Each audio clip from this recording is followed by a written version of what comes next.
Get him, Mr. Devinaire. I got him. Today you have a challenge as you look to fill your bucket.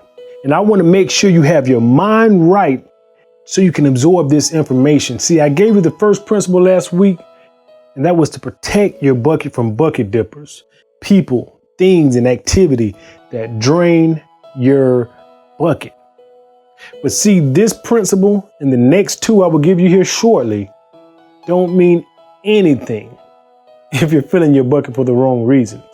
See, it's not good enough to fill your bucket just in the pursuit of money and to get as much as you can. See, it's not good enough to seek to fill your bucket so you can get the limelight and keep somebody else from getting the shine. See, it is not good enough to try to fill your bucket up just enough so you can survive. See, it's been said that one's emotional life and the quality endures ongoing variation and changes over the years. But in how most of us live our lives, that deep desire embedded inside of us, it carries basic instincts of selfishness, desires of greed. And these things are easy to remain constant over time. But we must live in a more larger, more powerful scope.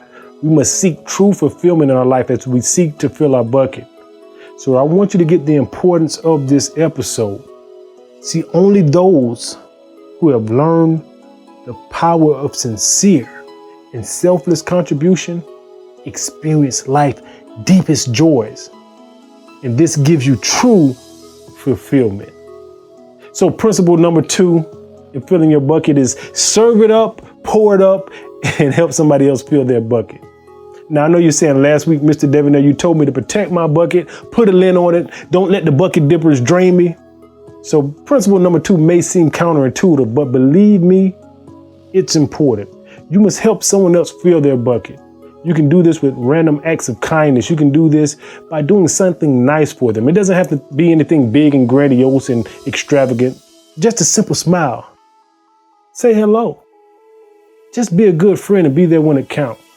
See, what I learned, what I enjoy the most is when I fill others' bucket, the more fulfilled I become. So think of a time that you did something nice for someone, and then their gratitude turned around and filled your bucket as well. That's the beauty of being a bucket filler. The more kindness and more love you show, the more fulfilled you are. And even better, the more kindness and love you invite back into your own life. This is the law of attraction. Now on to principle number 3 to filling your bucket. Find someone to help you fill your bucket. So who is filling your bucket today? It's an amazing thing to fill someone else's bucket, but we must not forget to have somebody help fill ours. When is the last time you spent quality time with someone that you really love or someone that genuinely wanted the best for you? Did it fill your bucket? I'm pretty sure it did. Spend more time with those people. Spend more time around those people. See, it's simple, and you'll have a much fuller, satisfying life because of it.